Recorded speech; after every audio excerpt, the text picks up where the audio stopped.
Let's talk about it, y'all. Welcome into another episode, 1D215. Let's get into these Philadelphia Phillies. They finally on the hot stove as far as the offseason, making a couple moves in the last couple days. Nothing too major, but I like this Jesus Luzardo move that they just made. They got another starter. It's not right now. It's looking like they got 6 starters. You know what that means. With the acquisition of Luzardo, Taijuan Walker is definitely out of here. He was going to be out of here anyway. His season last year was awful. Barely could get into the 3rd, 4th inning. Barely could throw the ball over the strike zone. He was just a mess last season. And actually, when we signed him from the Mets a few years ago, I thought he was going to be a big move. I thought he was going to be a key part. I knew he'd be a 5th starter at best, maybe 4th. But I didn't expect him to fall off this much.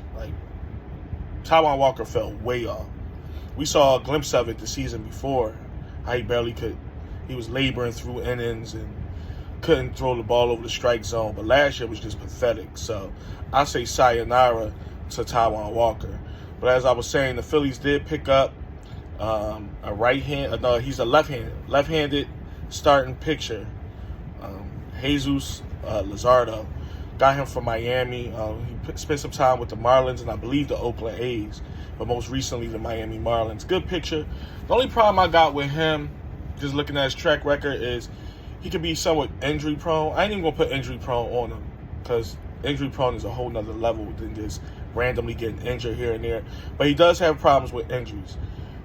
If he can pitch, I don't know, get 30 to 35 starts in 2025 for us, I think that'll be a big move for us. He's left-handed. I was thinking of that because I'm like, all right, Ranger Suarez. That's the only caveat in this.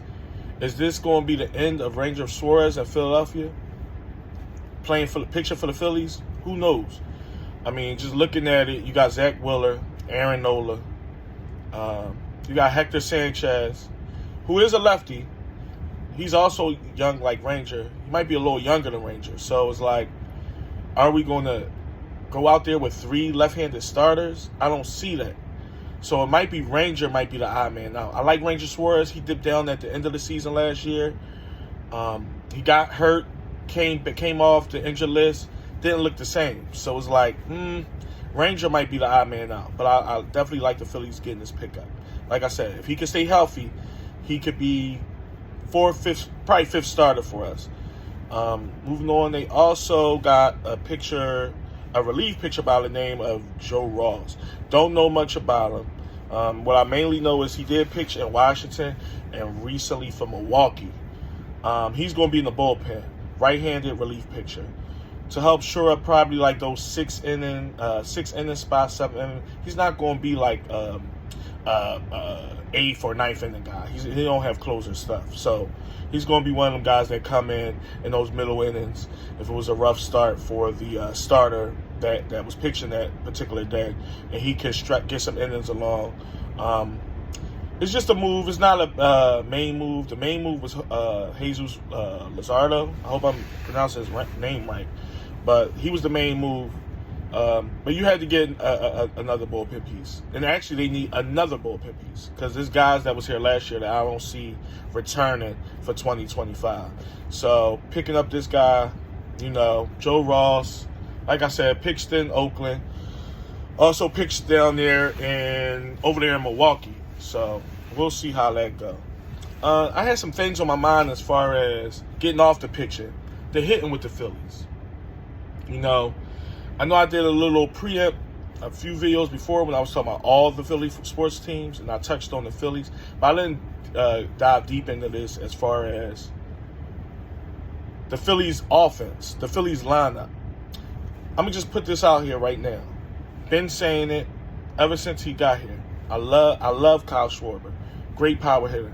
Been a great acquisition. The Phillies got him 3 seasons ago. He's been nothing but, he's a power guy. That's what he's going to do. He's going to hit home runs. He's going to draw walks. He's not the fastest guy in the world. He's not going to steal a lot of bases. But I don't like him in the leadoff spot. Never did.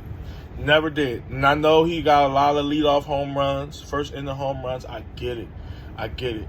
But for those of you that know baseball, baseball is about producing runs. It's about producing runs, bottom line. The best way you can produce runs, better for your lineup, better for your offense.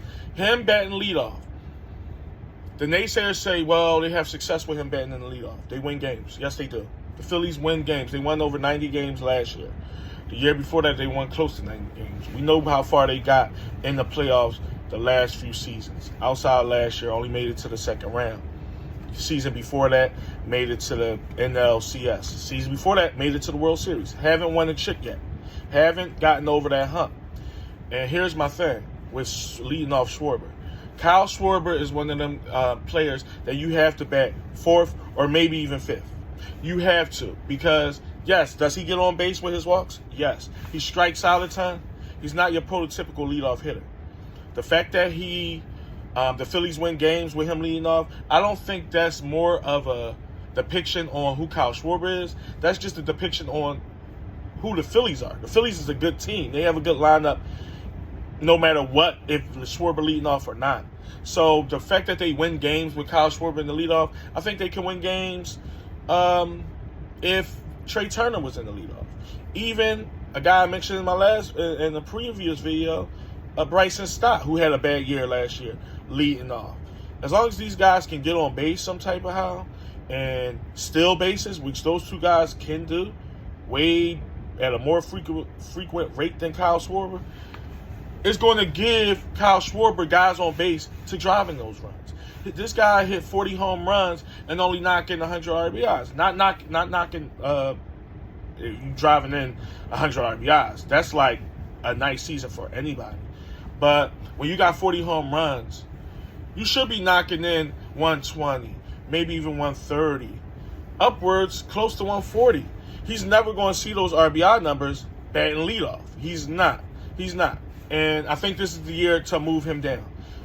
And this ain't really a knock on Schwarber, more a knock on the way the lineup is constructed. Schwarber is a four-hole hitter. Imagine Kyle Schwarber batting after Harper. Now, I get it, the lefty-lefty thing. So that's why I say you can even bat him fifth in your lineup and get production out of him. Imagine this guy leading off every game, and you got nothing against Rojas, but you got Rojas batting ninth. How many times Rojas going to get on base in front of Kyle Schwarber? Let's be real. And that's if we talk about next season, but I'm talking about like in years past. Like your 9-hole hitter usually is not getting on base.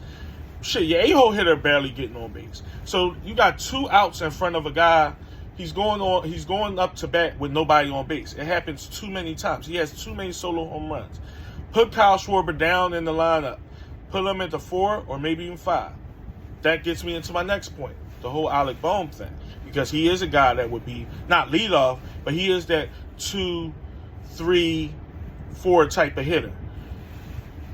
Last time we checked, he was on the trading block. It's not looking like they're getting a lot of suitors for good old Alec Bohm. I'm not sure why. He's a doubles machine. He's a good player, average defensive player over at third. It's not looking like the Phillies are even getting any offers or offers close to what they want. So it's like, at this point, we don't even know Alec Bohm might be back. Or they might just do parts with him because it's going to be hard to bring a guy back after he heard his name in so many trade rumors. I mean, they was having him lined up for pitching, hitting, all types of stuff. They just wasn't getting those suitors or suitors that they want, that they deemed valuable returns on Alec Bohm. So do you bring a guy with a psyche like that? Already got a shaky psyche. No disrespect, but Alec Bohm he ain't got the most awareness of himself on the field. He can be a little babyish sometimes and wear his heart on his sleeve, which ain't bad all the time. But for a young player that had an all-star season, you can't be down in the dumps all the time. So it's like, do you bring that guy back and see where psyche at after his name was in all these trade blocks? Do you just do parts with him, have somebody pick him up? I'm not sure. But that's another thing. Alec Bohm may be coming back. So we covered Schwarber.